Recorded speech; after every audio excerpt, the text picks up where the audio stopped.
There are bad drivers.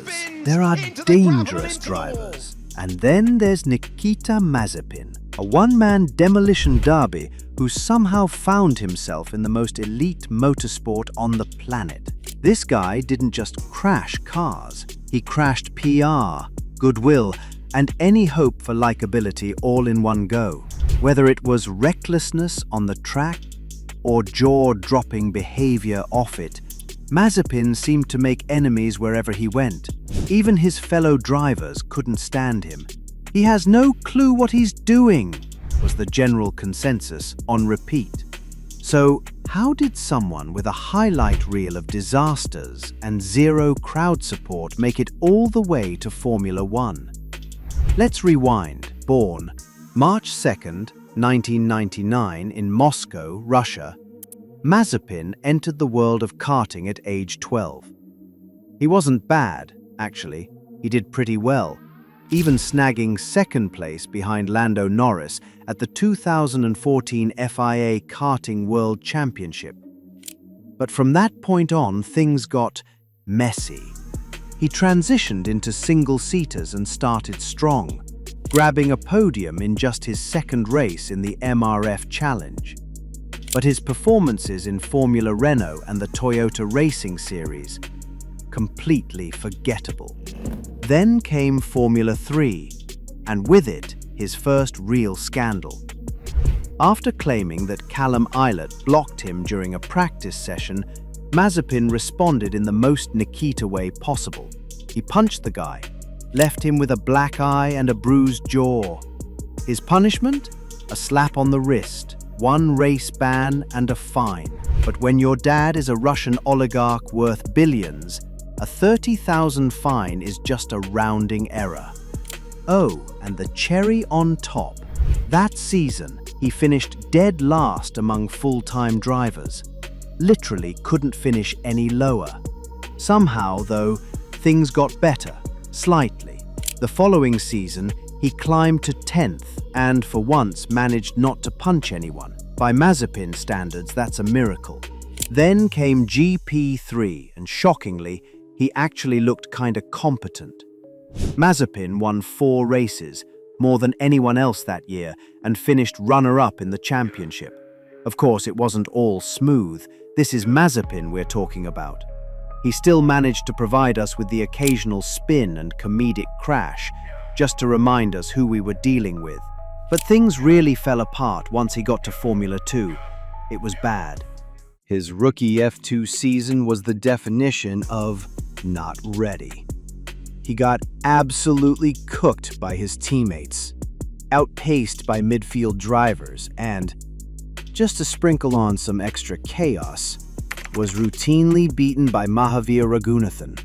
Yes, that Mahavir. The man practically invented new ways to get penalty points. Mazepin also caused one of the most horrifying crashes of the season. During a race at Spa, he rejoined the track poorly after forcing Jack Aitken wide, clashed wheels with Aitken, and launched into Nobuharu Matsushita like a heat-seeking missile. Both cars smashed into the barriers at full tilt, and Matsushita ended up in the hospital. Mazepin walked away with penalty points and a massive grid drop, which, honestly, felt like a light sentence considering the carnage. So after that disaster of a season, you'd think he'd need a miracle, or maybe divine intervention, to land an F1 seat, but you'd be wrong. He didn't need results. He had something better. Dad's credit card. See, Mazepin's father is Dmitry Mazepin, billionaire fertilizer tycoon,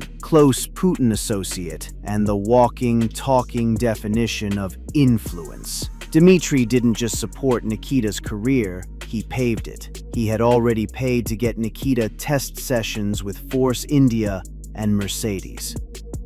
But now it was time for the big leagues. His company, Uralkali, cut a massive sponsorship deal with Haas F1, one so large it came with a driver's seat as a bonus prize. Guess who that went to? Suddenly, Nikita Mazepin was a Formula One driver. Not because he earned it, but because Daddy bought it. Unfortunately for the rest of the grid, this was just the beginning. Mazepin's F1 career hadn't even started yet, and he was already making headlines for all the wrong reasons.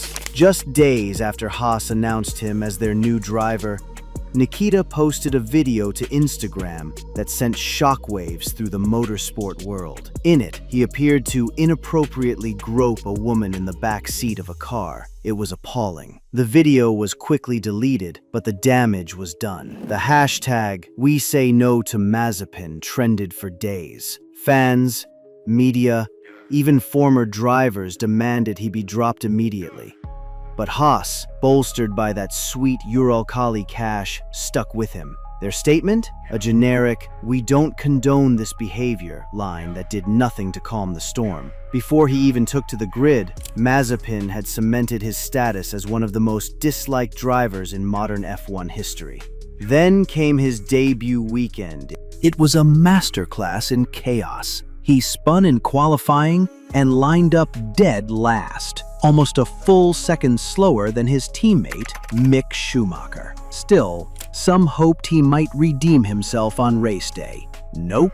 He made it exactly 3 corners before losing control and plowing into the barriers. 1 lap, 1 crash. One reminder that he absolutely did not belong here. The embarrassment continued in Imola, where Mazepin managed to spin twice in practice and nearly took out Antonio Giovinazzi during qualifying. The Italian was not thrilled, but hey, at least Nikita finished the race that weekend, albeit after bumping into Nicholas Latifi for good measure.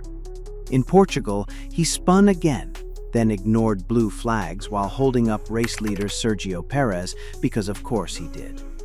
By Spain, he had annoyed pretty much everyone on the grid, blocking Leclerc in practice, almost tangling with Lance Stroll, and then ruining Lando Norris's flying lap in qualifying. When even Lance Stroll is calling you out for bad driving, it might be time to reflect. Except Mazepin never did. You'd think that, at the very least, Nikita would play nice with his teammate. But not even Mick Schumacher, Mr. Chill himself, was safe.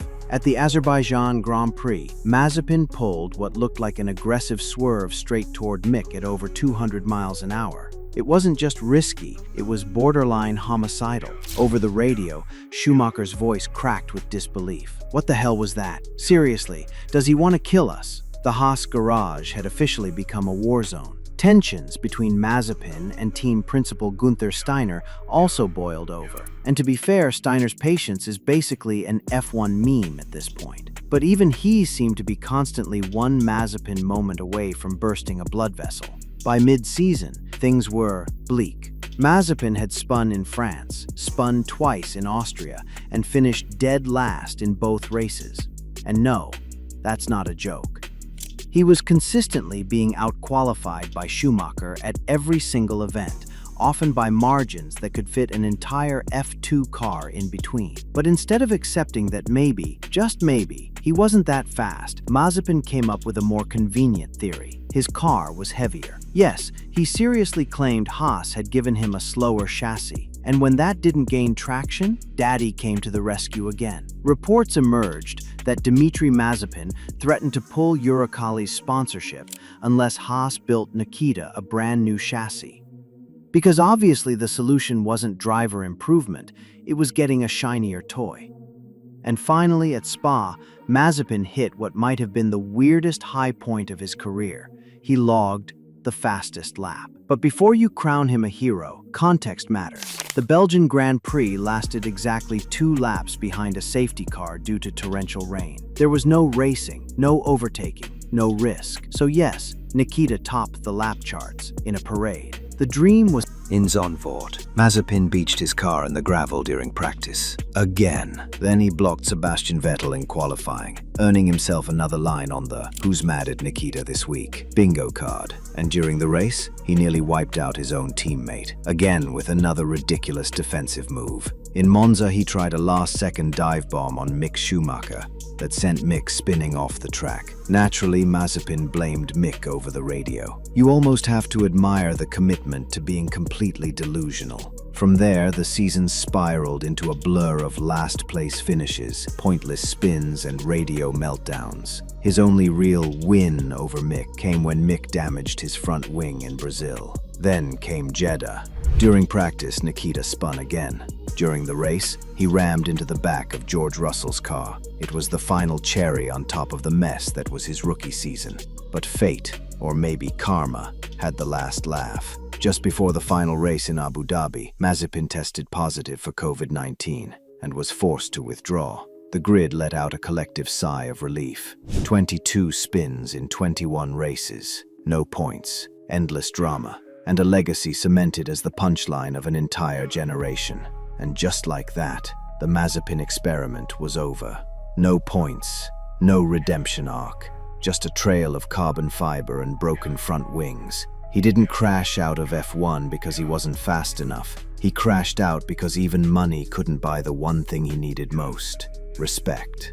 Anyway, if you enjoyed watching the slowest disaster in motorsport history, hit that like button. And subscribe for more F1 stories that are somehow even messier than this one. See you in the next one.